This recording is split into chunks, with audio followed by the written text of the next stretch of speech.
9절로 10절 두 절을 보겠습니다. 누가복음 19장 9절로 10절 같이 합독하겠습니다. 예수께서 이르시되 오늘 구원이 이 집에 이르렀으니 이 사람도 아브라함의 자손이니로다. 인자에 온 것은 잃어버린 자를 찾아 구원하려 함이니라. 아멘. 말씀의 요약을 보도록 하겠습니다. 주보에 나와 있는 말씀의 요약.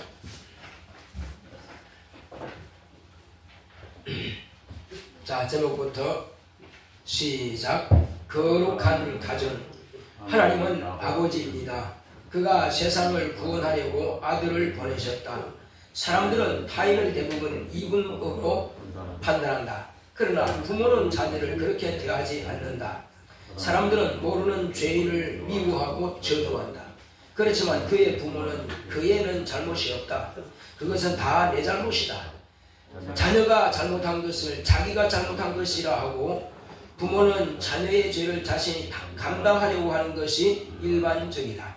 돌아온 탕자를 아버지는 불쌍히 여겨 그 아들을 안고 울며 기뻐하여 죽었던 내 아들, 잃었던 내 아들이 돌아왔다 하고 잔치했다.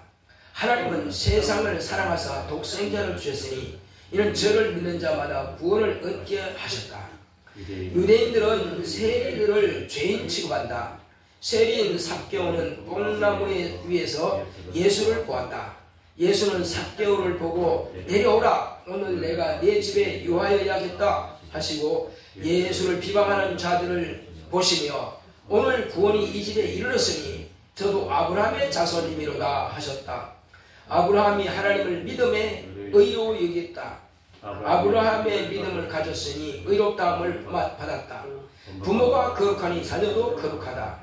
부모가 거룩히 구별된 가정을 이루었으면 자녀도 부모로부터 거룩한 하나님의 말씀으로 양육받아 거룩한 믿음으로 성장하도록 돕는다는 말씀이다. 믿음의 가정은 부모가 자신의 믿음을 그 자손이 상속받아 거룩하게 되는 것이 부모의 소망이다. 거룩하다는 뜻은 죄와 사망에서 구별되어 의와 생명으로 충만한 것을 의미한다. 내 영혼아 거룩하자. 아멘. 하나님은 아버지십니다. 자, 우리 하나님은 아버지시다 두 번 합시다. 시작. 하나님은 아버지시다. 하나님은 아버지시다. 네. 하나님은 아버지십니다. 무슨 아버지냐? 육신의 아버지는 세상에 있습니다. 그러나 영원한 영의 아버지는 우리가 살고 있는 물질계인 우주보다 크시고 또 하나님의 아들이 있는 저 하늘보다도 아들의 나라 천국보다도 더 크신 분이 하나님 아버지십니다. 그러므로 누구도 피조물들은 하나님 아버지를 뵐 수가 없습니다. 누구만 보아느냐? 아들만 아버지를 알아요. 아버지 품에서 나오신 하나님의 아들만이. 하나님께서 바로 그 아들을 세상에 보내실 때에 이 세상을 구원하시기 위해서 아들을 보내주셨습니다. 어디에서 어떻게 구원하느냐? 우리 인간은 날 때부터 죄인으로 났습니다. 그러므로 인간 스스로는 무슨 노력을 해도 자기 노력 가지고는 자기의 경건한 그런 생활 가지고는 구원받을 길이 전무합니다. 근데 대부분 그러죠. 하나님, 내가 이렇게 착하게 살았으니까 나 죄 없어지지 않나요? 내가 많은 사람들에게 물질도 도와주고 또 베풀어주고 했으니까 내 죄를 좀 이렇게 없애줄 수 없나요? 대부분들은 그렇게 말합니다. 그것 가지고는 죽었다 깨나도 죄 한 톨도 없이 할 수 없습니다. 그러면 그 죄를 없이 할 수 있는 방법이 뭡니까? 자, 우리 먼저 죄라고 하면은 두 가지가 있습니다. 크게 보면은 내가 몸으로 행위적인 죄, 내가 태어난 이후로 범하는 죄가 있습니다. 생각으로 품는 본죄가 있고 그 생각으로 품은 것을 행동으로 옮겨서 행위적인 죄, 자범죄가 있습니다. 그것은 기도해서 예수님의 능력으로 기도하면 회개하면 예수님의 능력으로 그 죄를 다 없애할 수 있습니다. 그러나 우리가 나기 전부터 모친의 태중에 잉태할 때부터 가지고 있는 그 죄에 대해서는 무슨 수를 써서라도 없애할 수 없습니다. 그걸 원죄라고 하는 것입니다. 본래 죄예요. 그래서 이 원죄는 사람이 어떻게 담당할 수 없기 때문에 하나님 아버지께서 네가 알기도 전에 이미 너는 죄인이라고 하는 그 신분을 가지고 있어. 너는 영영한 지옥 형벌을 면치 못한다. 이것이 하나님이 보시기에는 진단이란 말이에요. 그러면 이 진단을 어떻게 하면 해결을 할 수 있느냐? 이거는 너로서는 스스로 아무것도 할 수 없고 내가 내 아들을 너를 위해서 내어주어서 너의 죄를 대속하기 위해서 짐승을 죽이는 것처럼 내 아들을 죽여서 내 아들의 피를 통해서 내 아들의 죽음을 통해서 너를 지옥 형벌에서 구원하겠다는 것이 아버지의 뜻이었습니다. 그러므로 이 세상에 태어난 자녀들은요 다 부모의 사랑을 받고 자랍니다. 물론 불행하게도 그렇지 못하게 자라는 그런 자녀들도 있습니다. 어떤 경우에는 10살도 안 되는데 부모가 교통사고로 다 죽어버리고 혼자 친척이나 아니면 친척이 없으면 고아원에 가서 사는 사람도 있어요. 그런 예외적인 사람들 외에 보통 일반적인 가정에서 태어난 사람들은 다 부모의 사랑을 받고 자랍니다. 그리고 부모가 생존하는 목적이 뭐냐? 그것은 자녀를 생산했으면 평생을 자녀를 위해서 자기가 거름이 됩니다. 어떻게 하든지 자녀만 잘 되면 돼요. 어떻게 하든지 간에. 그러니까 그것이 바로 부모의 사랑입니다. 무슨 수를 써서라도 자녀는 나보다 잘 돼야 돼요. 그러니까 아낌없이 투자하죠. 아낌없이. 그것이 바로 부모의 사랑입니다. 자, 그렇게 사랑을 해서 이제 그 자녀들로 하여금 이 땅에서 스스로가 이제 자립할 수 있는 정도로 이렇게 성장하게 되면은 이제 부모는 그것을 독립시키기 위해서 결혼이라고 하는 제도를 가지고 이 가문과 이 가문을 통해서 결혼해서 한 가정을 이루게 합니다. 이제 그렇게 해서 부모의 설하에서 떠나죠. 남자는 남자대로 아내는 아내대로 다 떠나서 새로운 조상이 되는 것입니다. 그렇게 해서 이제 한 가문을 또 이루게 됩니다. 자, 그런데 하나님께서 우리 인간을 보실 때에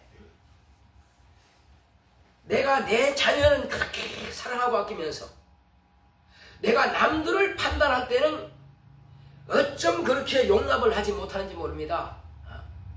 저 사람은 적이 안 됐어. 틀려먹었어. 아주 우리는 남을 정죄하는 길을 그렇게 쉽게 합니다. 아주 쉽게 해요. 그래서 쉽게 남을 정죄하고 남을 판단하는 것이 인간의 본성입니다. 자, 예를 들어 보겠습니다. 한 사람이 큰 범죄자로 합시다. 그러면 사람들은 저놈 죽여야 돼 이렇게 말합니다. 저놈 죽여야 돼. 그런데 그 사람의 부모가 계시답니다. 그러면 그 부모는 과연 그렇게 말할까요? 남들은 일반적으로 자기가 판단하고 자기가 생각대로 그 죄인이라고 만약에 언론에서 나온다 그러면 그건 죽여야 돼. 나쁜 놈이야. 하겠지만은 부모는 절대 그렇게 보지 않습니다. 저가 만약에 죽을 죄를 지었으면 그건 내 잘못이요. 내가 이를 잘못 키웠기 때문에 내가 제대로 돌보지 못했기 때문에 내 잘못이요 하고 그에겐 죄가 없다고 그러면 이렇게 말합니다. 부모는 그래요. 자녀가 그냥 그 죄로 죽기를 바라지 않습니다. 어찌하든지 간에 부모는 자녀를 하여금 살리기를 원합니다. 어떻게든지 자녀는 그 부모의 사랑을 받고 그렇게 자라서 장차 훌륭한 사람이 되기를 원하는 것이 이것이 바로 부모의 그런 사랑입니다. 자, 제가 한 가지 예를 들어보겠습니다. 지금 가시나무가 있다면은 사람들은 지나가다가 이 손에 걸히고 피가 나. 그러면 이 가시나무야 하고는 그냥 낫으로 그냥 찍어버리고 아니면 도끼로 그냥 찍어버리고 톱으로 쏴서 그 가시나무를 갖다가 버리려고 합니다. 그런데 그 가시나무의 어머니라면 그렇게 하겠어요? 가시나무의 어머니라면 어떻게든지 가시나무를 용서해달라고 하고 어떻게든지 이 가시나무로 하여금 사랑받도록 하고 그리고 해를 받지 않도록 낫으로 베거나 아니면 그렇게 당하지 않도록 하는 것이 그 가시나무의 어머니예요. 그뿐이겠습니까? 우리가 이제 5월달 되면은 장미꽃이 예쁘게 피죠. 그러면은 사람들은 야 이거 참 예쁘다. 집에 갖다 꽂아 화병에다 꽂아놔야지 하고 뚝 꺾어다가 자기 화병에 꽂습니다. 자 그런데 그 장미꽃의 어머니라면은 그렇게 함부로 꺾겠어요? 내 딸이고 내 아들 같으면 꺾겠단 말이에요. 그렇게 할 수 없습니다. 이것이 부모와 아니면 세상 일반 사람들과의 차이입니다. 일반 사람들은 그냥 내 집에서 보기 좋으면 되니까 꺾어다가 내 화병에 꽂힐 수 있을 것입니다. 그러나 그 장미의 어머니는 결단코 그걸 원치 않습니다. 이것이 하나님의 사랑입니다. 하나님 아버지께서는요 우리를 사랑하시되 끝까지 사랑하십니다.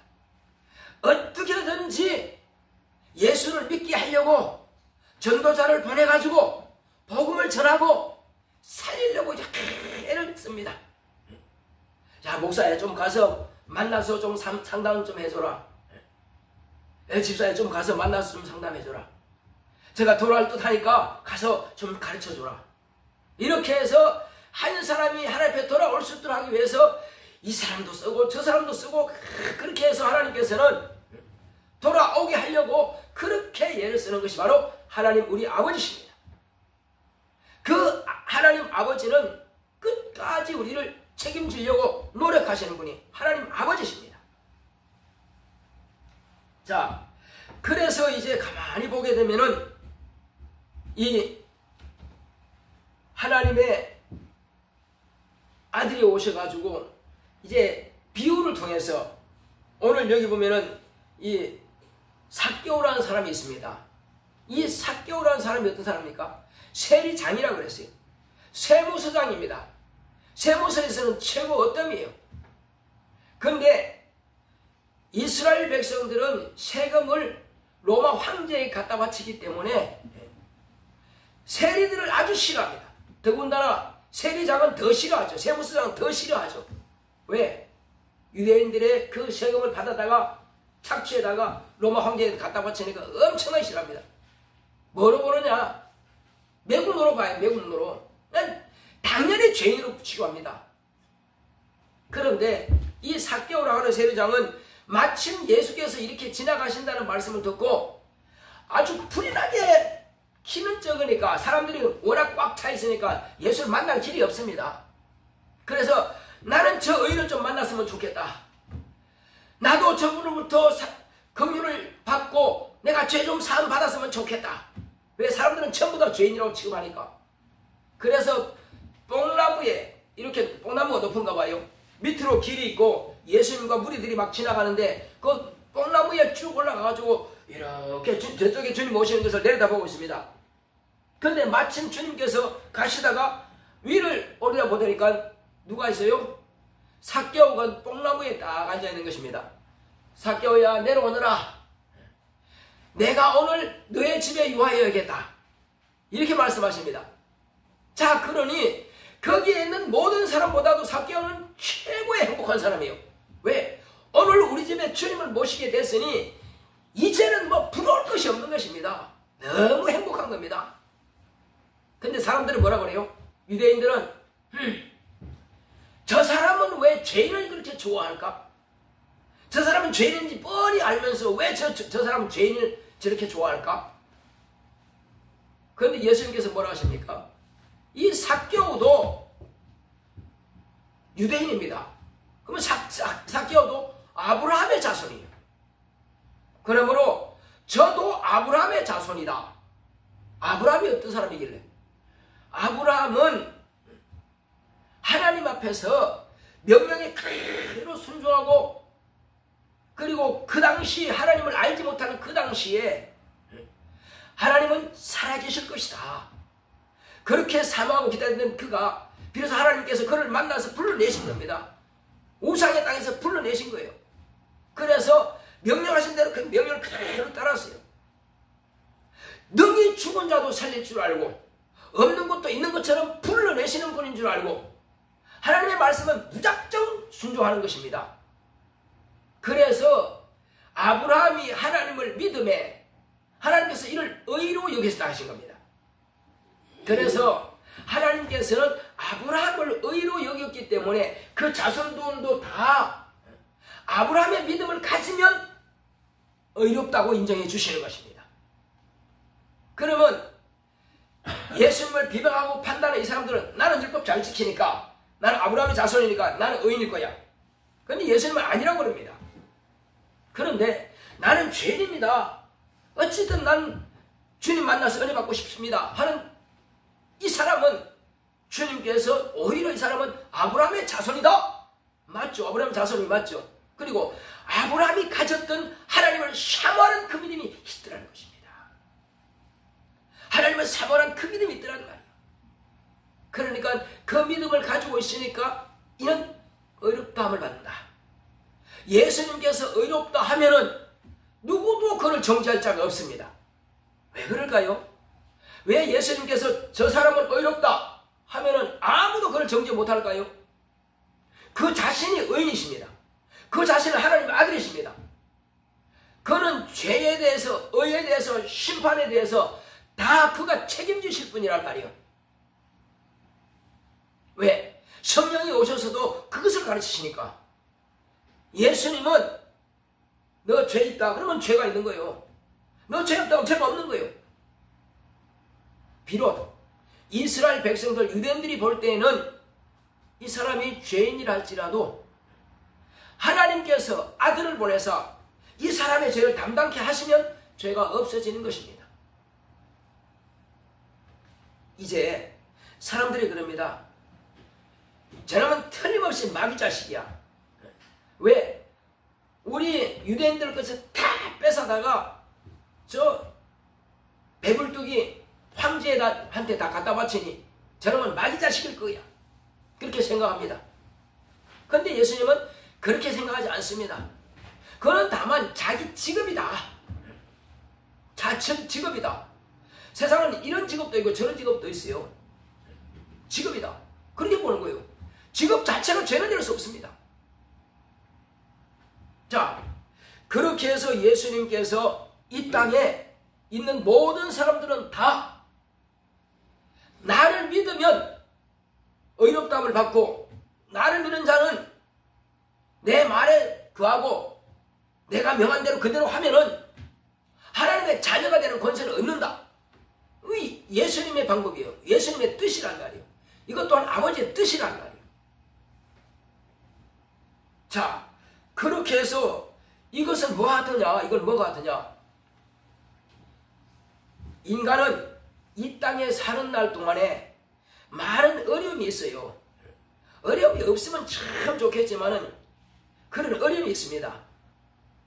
그렇지만 그런 고난이 왔다고 해서 좌절하거나 낙심할 필요는 없습니다. 왜 그럴까요? 그 고난이라고 하는 것은 우리에게는 새로운 길을 열어주는 그런 기회가 될 수 있습니다. 고난이라고 하는 것은 우리 학생들이 열심히 공부하는데 여전히 이번에도 별로네. 그렇습니다. 공부한 대로 다 잘되면 얼마나 좋겠어요. 그렇지만은 낙심하지 말라 이거예요. 시련이 온다고 하는 것은 두려운 것이 아닙니다. 열심히 했는데 이밖에 안 되니까 다음에 또 안 되면 어떡하지? 그럴 필요 없어요. 우리는 하나님의 자녀입니다. 하나님의 지혜를 구하시면 됩니다. 하나님의 능력을 구하시면 됩니다. 여러분과 좀 더 노력하시면 됩니다. 그래서 이 시련이라고 하는 것은 두려운 것이 아니라 성장할 수 있는 기회가 되는 것입니다. 뭐가 성장합니까? 지식으로도 성장하지만은 우리 학생들 하여금 하나님을 더 의지할 수 있는 바로 그런 기회가 되는 것입니다. 또 사업하시는 분들이 열심히 했는데 어떻게 잘 안 될까? 남들은 잘 됐는데 나는 왜 안 될까? 그럴 경우가 있어요. 그렇다면 지금은 무슨 기회? 하나님을 의지할 기회다. 내가 기도할 기회다. 내 믿음을 성장할 기회다. 시련이라고 하는 것은 반드시 내 믿음이 성장할 수 있는 기회가 되는 것입니다. 그래서 이것은 나쁜 것이 아니라 오히려 하나님께서는 시련을 통해서 성경으로 이런 말씀했습니다. 하나님의 뜻을 저버리고 우상 숭배하고 또 그 율법을 지키지 않고 이런 이스라엘 백성들에게 하나님께서 뭐라고 말씀하셨냐면은 인생 막대기와 사람 채찍을 가지고 내가 저들을 징치하리라 이렇게 하십니다. 이스라엘 백성들을 죽이는 것이 목적이 아니고요. 그 다음에 전쟁이 일어나게 하는 게 목적이 아니고요. 가난으로 또 이 뭐라 그럴까 엄청난 그 가뭄으로 망하기를 원하는 것이 아닙니다.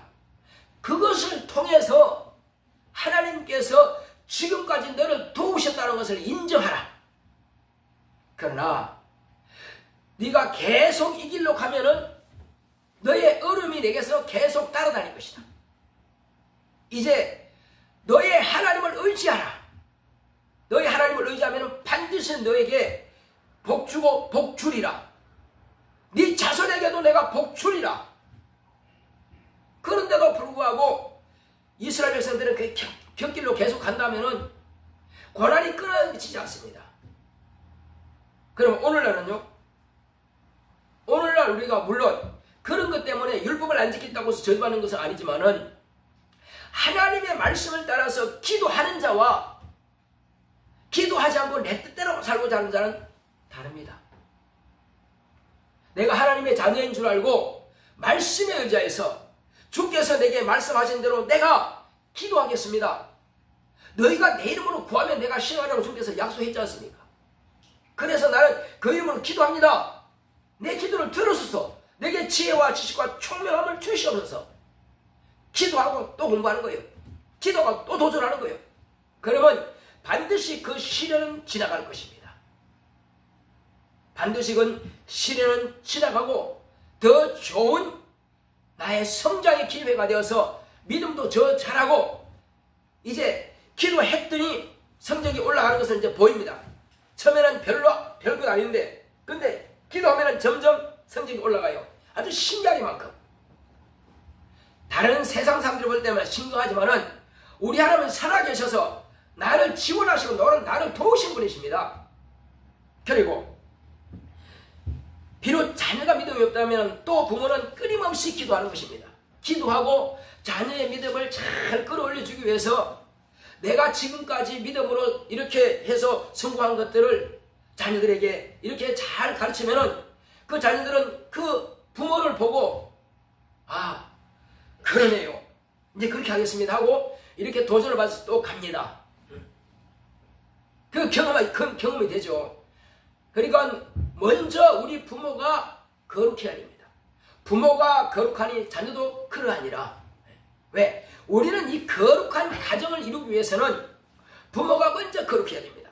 부모가 먼저 무릎 꿇기를 즐겨하고 부모가 먼저 예배를 성공하고 누구보다도 먼저 나와서 기도하고 예배를 준비하고 경건한 마음으로 이렇게 자기가 하나님 앞에 먼저 보이게 되면은 수만 명의 성도들이 있다 할지라도 그 중에서 누구를 더 눈여겨보시겠느냐 하는 것입니다. 더 하나님을 사모하는 그 사람을 분명히 눈여겨보십니다. 어떤 사람은 목사님 설교 뭐 들어봐야 그렇지 했다 저게 또 하고 그렇게 말하는 사람이 있습니다. 예, 성경은 예수의 이야기입니다.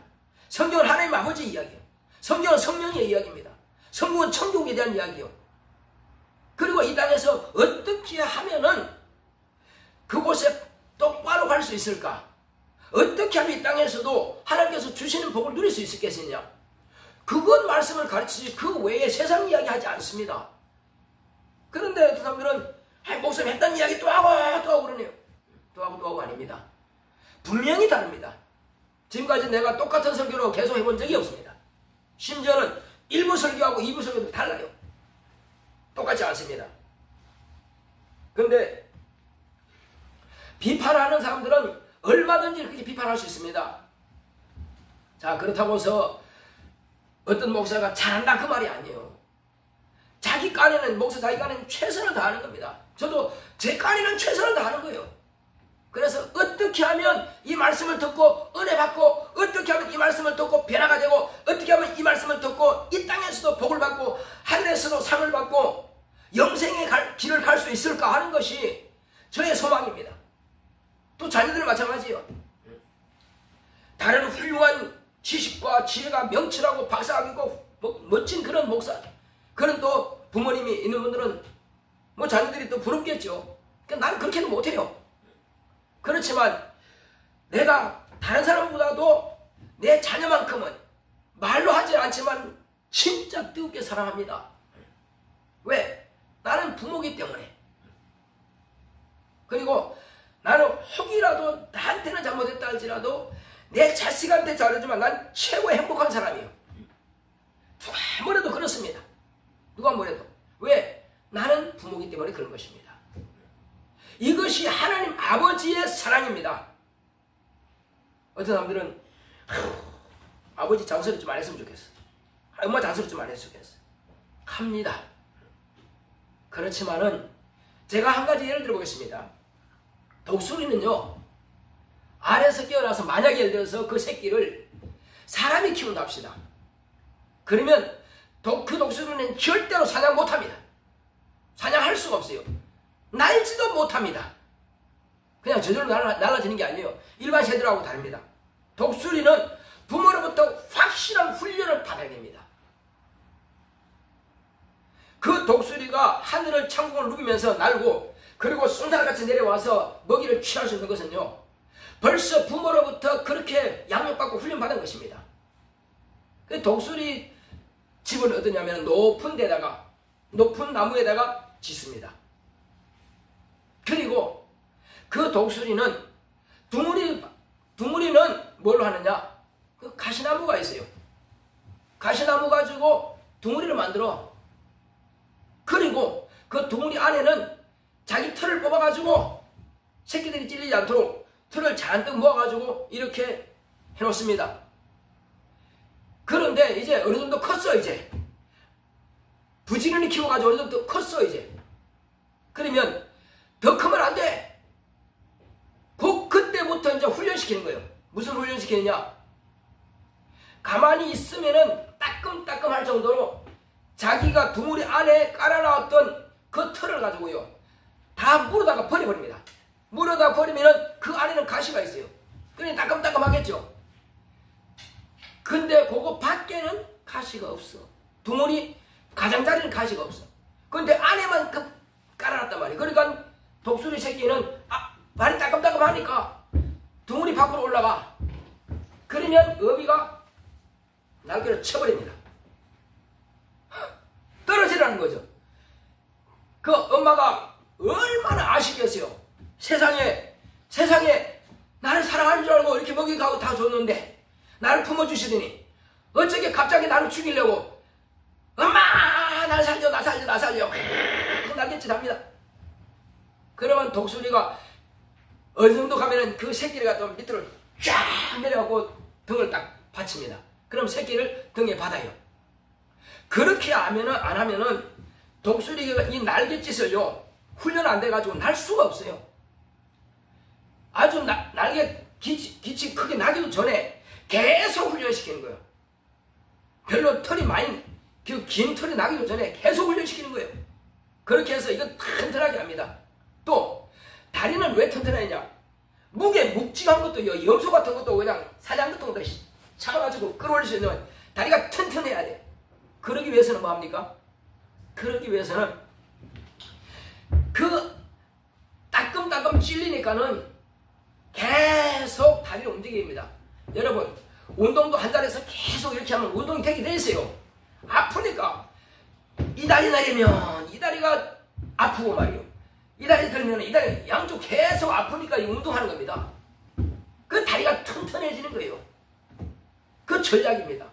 그렇지 않고 사람들이 만약에 집에 키우면은 다리도 약해, 근육이 없어요. 그러니까 잡을 힘이 없는 겁니다.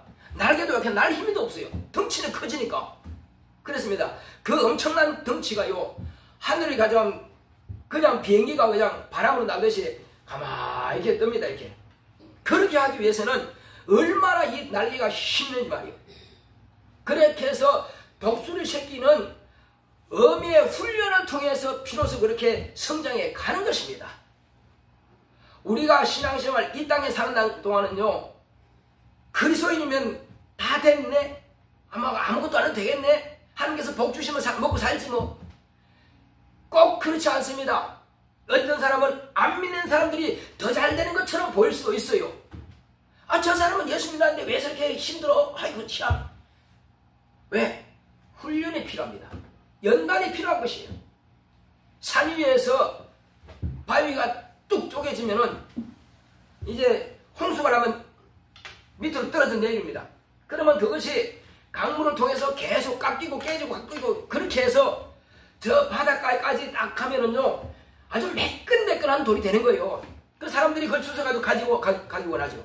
그런데 처음 산 위에서 뚝 쪼개진 그런 바위 같으면은 찌르고 핥혀지는데 그 누가 좋아하겠어요? 그리스도인들은 이와 같이 반드시 연단의 과정이 있어야만 되는 것입니다. 하나님 원망하지 마시기 바랍니다. 이건 독수리의 어미와 같은 거예요.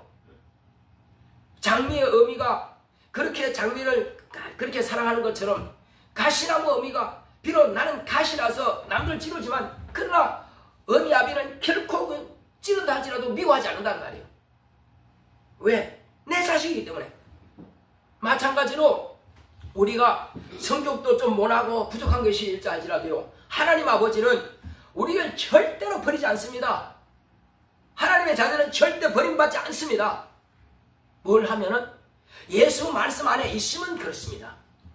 너희가 내 말에 거하면 참 내 제자가 되고, 우리 예수님 제자가 되는 거예요. 좀 부족하다 할지라도. 그런데 어떤 사람이 예수의 12 제자 가운데 이런 사람이 있어요. 아, 여기는 지금 우리 동네니까 이리 가지 마, 못 가. 그러니까는 야고보하고 요한이 주여, 저들에게 당장 하늘에서 벼락이 떨어져 죽이라 그럴까요? 그렇게 말합니다. 아니다. 그들은 그렇게 말할 수 있어. 그래서 그들을 갖다가 우레의 자식이라 그랬습니다. 우레의 자식. 그렇지만 그런 야고보도 첫 번째 순교자가 되는 것이고, 그렇지만 그런 요한도 아주 훌륭한 요한복음과 계시록과 요한 1, 2, 3서를 쓴 그런 훌륭한 주의종이 됐습니다. 100년을 살면서 얼마나 복음을 많이 전했겠어요. 이와 같이 우리의 생활이 지금은 당장 힘들고 어렵지만은, 지금이 기도할 때구나, 지금이 은혜 받을 만한 때구나, 지금은 내가 하나님의 더 관심을 끌어야 될 때구나. 그러면 주여, 내가 참 부족합니다. 내가 하려고 노력했는데 잘 안 되네요. 나 좀 도와주세요 하고 부르짖고 또 기도한다면은 내 믿음이 사람들이 볼 때는 별 볼 일 없는 것 같은데 다만 내 믿음은 성장해 가는 것입니다. 예수님께서요, 자, 혼인잔치에 갔는데 포도주가 떨어졌습니다. 어떡할까요? 그래서 저 물을 채워라. 그 물 갖다 우물에 갖다가 물을 채웠어요. 어디까지 채웠어요? 아구까지 가득 채워라. 아구까지 채워요. 아구까지 안 채웠을 때는 이적을 볼 수 없습니다. 아구까지 꽉 채웠을 때에 이제 퍼다 줘라. 퍼다 줬더니 뭐와 같아요? 아주 그 맛이 극상품 포도주가 된 것입니다. 우리가 이적을 기대하려면 내 믿음이 아구까지 채워져야 됩니다. 기도가 채워져야 돼요. 기도도 하지 않고 뭔가 저절로 그냥 감나무 밑에 이만 쭉 벌리고 있으면 감이 떨어지겠지. 우리는 그건 종교인들이나 하는 것이고 하나님의 자녀는 그렇지 않습니다. 분명히 기도할 때는 기도해야 됩니다. 그리고 내가 하나님 앞에서 어떻게 하는 것을 내 믿음을 보여야 됩니다. 하나님께서 우리 태를 진짜 사랑하실 겁니다. 왜? 그렇게 뺀질뺀질한 친구를 어쨌든 한 번이라도 더 데리고 나오는 그냥 한 주간 동안 작업하려면 해야 되는 거예요. 막 빵도 사서 뭐 얼마나 힘드는지 모릅니다. 저도 전도했는데요. 목사가 돼도 전도 몇명 못했어요. 왜? 뭐 해준다 할지라도 싫대요. 그리고 뭐 부활절 되면 떡도 갖다 주고 했는데도 뭐 별 관심 없어. 어떤 때는 또 뭐도 갖다 주고 별 관심 없어. 얼마나 속이 답답한지 모릅니다. 그런데 여기까지 한 번 데리고 오는 게요, 진짜 하늘의 별 따기요. 엄청나게 힘듭니다. 그러니까 난 이렇게 전도할 수 있는 사람 보면 너무 부러운 거예요. 그리고 하나님께서 얼마나 기뻐하시겠어요? 얼마나 기뻐하겠어요? 다 할 것 같은데, 아니 목사님이니까 뭐 많이 아니까 살건, 아니 그렇지 않습니다. 하나님께서 내게 오늘 붙여주셔야 되고요. 그리고 정말로 데이처럼 이렇게 끔찍하게 사랑을 해야 돼요. 사랑을 해야 됩니다.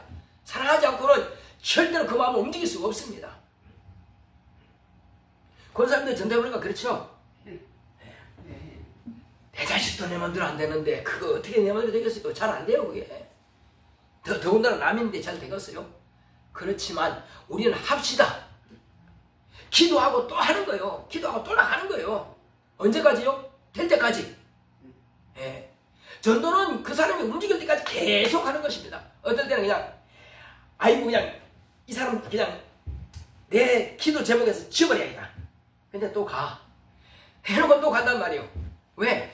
그나마 지금까지 몇 년 동안 한 게 그게 그래도 마음은 열려있으니까 쌩탱이 지나간 사람한테 뭐 하는 것보다 나으니까 그래도 또 가. 이것이 하나님의 사랑입니다. 왜? 하나님께서 내게 그 마음을 안 주시면 그거 실망 가겠어요? 당연히 안 가지. 너 좀 가라. 그래도 가봐라. 나도 답답하다. 야, 그래. 하나님께서 그럽니다, 저한테. 야, 나도 답답하. 니만 답답한 거 아니야. 나도 답답해. 네가 그렇게 말했으면은 내가 할 말인데 말이요. 그거 어찌 그래 안 들을까? 맞장구 쳐주지만은 주여 진짜 가기 싫은데요. 그래도 가야지 어떡하냐.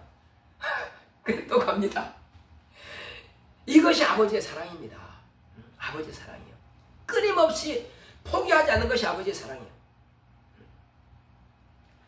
이제 우리는 이와 같이 하나님께서 비록 내가 1년 동안 내가 5년 동안 실패했다 할지라도 이 실패는 좌절하는 게 아닙니다. 좌절하라는 게 아니에요. 실패는 성공을 위한 하나의 과정이다. 한번 따라합시다. 실패는 성공을 위한 과정이다. 네. 대부분요, 뭐 하기 위해서 이제 그 분야에 박사학위 딱 받습니다. 그러면 내가 어떤 직장이든지 그냥 하면 돼. 편하겠지. 잘 되겠지. 그래서 지금 들어갔어요. 들어가 보니까 차라리 박사학위 받기 위해서 그냥 초등학교부터 그때까지 공부하는 게 훨씬 낫단 말이에요.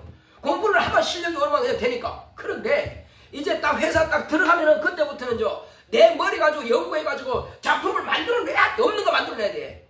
박사들이 하는 것은 없는 것을 만들어내는 겁니다. 있는 게 하는 거 아니에요. 그러니까 밤낮없이 고민하는 거예요. 밤낮없이 고민하는 거예요. 야, 박사학위 나면 다 끝난 줄 알았는데 회사 오니까 더 엄청나네. 더 힘들죠. 끝난 게 아니에요. 차라리요, 학원에서 공부할 때, 학교에서 공부할 때가 훨씬 낫습니다. 이제 회사 딱 들어가면은 아이고 이건 뭐 그냥 힘듭니다. 말로 표현할 수 없이 힘들어요. 또 위에 상사들이 야, 너 그 실력 가지고 뭐하냐? 또 쫑구 주고요. 아랫사람들은 팍 치고 올라오죠. 그 사람 나보다 더 똑똑해. 미칠 일입니다 이거. 그러니까 거기는 내가 더 탁월하지 않으면 언제든지 그냥 잘릴 수 있는 그게 있어요. 그러니 세상 그 호락호락하지 않습니다.